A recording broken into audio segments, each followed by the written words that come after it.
नमस्ते। रूस के राष्ट्रपति व्लादिमीर पुतिन का भारत दौरा सिर्फ कूटनीति नहीं, सदी का सबसे बड़ा भू रणनीतिक मोड़ बन चुका है। यह मुलाकात दोस्ती की फोटो नहीं, शक्ति की दिशा है।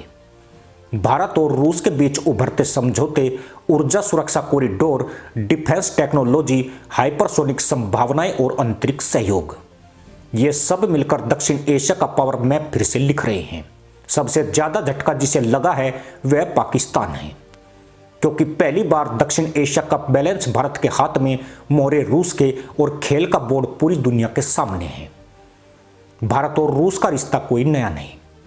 1971 के युद्ध में रूसी सबमरीन बेड़े ने हिंद महासागर में तैनाती देकर यह साफ कर दिया था कि दिल्ली को अकेला नहीं छोड़ा जाएगा। तब से लेकर आज तक S-400 से लेकर परमाणु पनडुब्बी तक, ब्रह्मोस से लेकर तेल गैस कॉरिडोर तक, ये साझेदारी केवल दोस्ती नहीं, रणनीतिक कंधा है।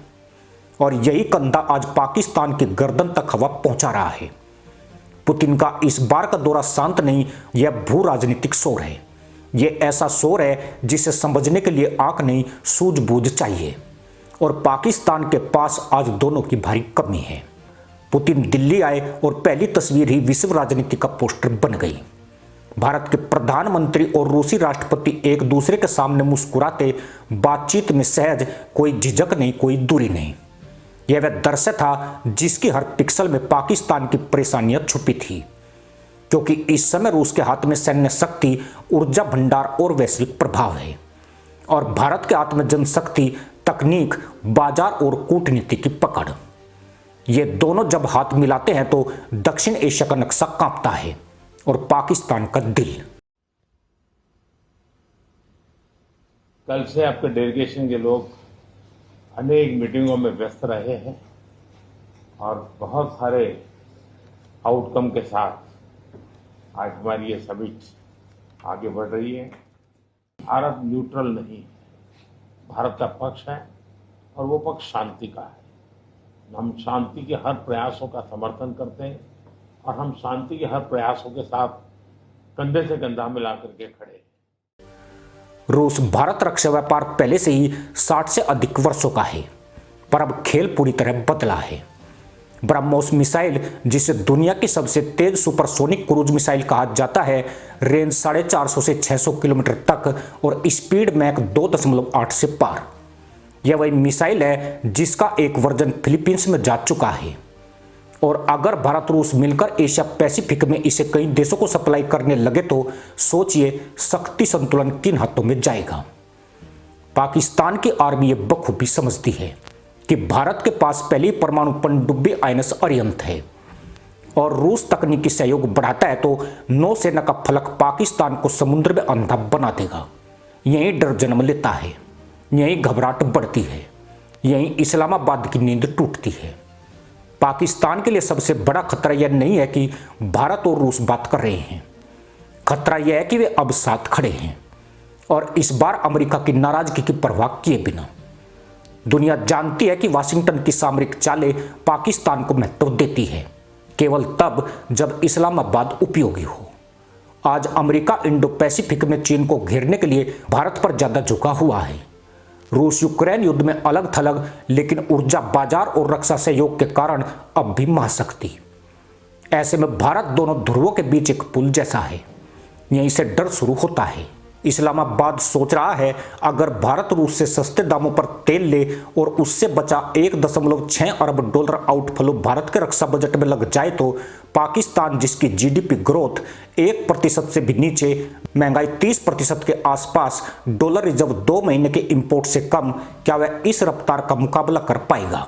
सेना की सैलरी देनी मुश्किल, IMF की किस्तें गले की फांसी, जनता महंगाई से टूटी हुई, और उधर भारत रक्षा, अंतरिक्ष, साइबर और परमाणु क्षेत्र में निवेश बढ़ा रहा है। यह सिर्फ अंतर नहीं, ये खाई है। यह दौरा पाकिस्तान के लिए इसलिए भी दर्दनाक है क्योंकि इमरान बनाम मिलिट्री, मुनीर बनाम शरीफ, चुनाव बनाम स्ट्रीट पावर जैसे झगड़ों में देश उलझा है। सत्ता संघर्ष के बीच अर्थव्यवस्था गिरती जा रही है, विदेश नीति भटकी हुई है। रियाद, बीजिंग, दोहा सब अपने हित पहले देख रहे हैं। वहीं भारत लगातार स्थिर, निर्णायक, आत्मविश्वास से भरा हुआ। पुतिन इसे देखकर आए हैं और यह संदेश लिए वापस लौटेंगे। भारत अब दर्शक नहीं, निर्णायक खिलाड़ी है। भारत रूस के बीच ऊर्जा गलियारे, Arctic cooperation, north south transport corridor जैसे नए अध्याय पाकिस्तान के लिए खुले खतरे हैं। ईरान के चाबार पोर्ट से पहुंचता भारत रूस माल सीधे यूरोप तक जाए तो कराची गवादर दोनों की रणनीतिक अहमियत घट जाएगी। पाकिस्तान की भू स्थिति, जिस पर 70 साल से रणनीतिक राजनीति टिकती रही, वह एक झटके में साइडलाइन हो जाएगी। रूस भारत तंत्र यही बदल रहा है।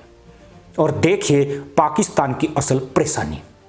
विश्व मंच पर उसकी आवाज कमजोर है, सेना अपने भीतर से टूट रही है, जनता विद्रोह के कगार पर खड़ी है। ऐसे में अगर भारत रूस मिलकर पीओके पर कूटनीतिक दबाव बढ़ाए, यूएनएससी में भारत की स्थायी सीट पर रूस समर्थन तेज करे और रक्षा तकनीक मिलकर साझा बढ़ाई जाए तो पाकिस्तान की स्थिति अप्रासंगिक हो सकती है। यह डर उन्हें दिखाई दे रहा है, इसीलिए वे बेचैन हैं। पुतिन भारत आए तो पाकिस्तान की सत्ता को नींद नहीं आई। क्या पाकिस्तान नहीं जानता कि भारत आज दुनिया से $85 बिलियन का रक्षा सौदा कर रहा है और रूस उसकी तकनीकी रीढ़ है?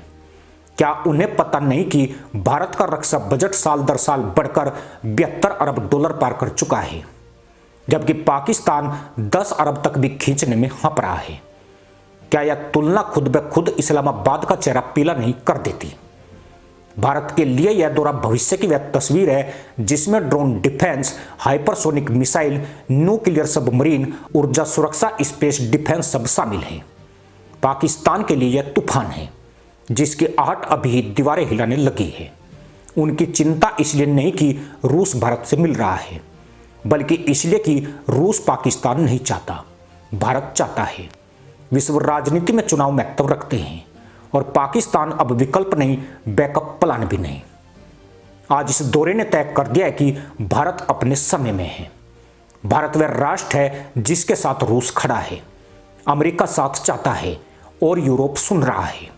मध्य पूर्व व्यापार चाहता है और पाकिस्तान वह अपने भीतर टूटते समझौतों, अस्थिर नेतृत्व और कर्ज की जंजीरों में जूझता है। उसकी भू रणनीति हथियार नहीं, अब बोझ बन चुकी है। इस दौरे ने पाकिस्तान को आईना दिखाया है।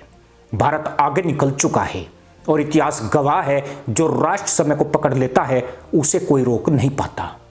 यही भारत है, यही सदी है और पाकिस्तान चाहकर भी इसे नजरअंदाज नहीं कर सकता।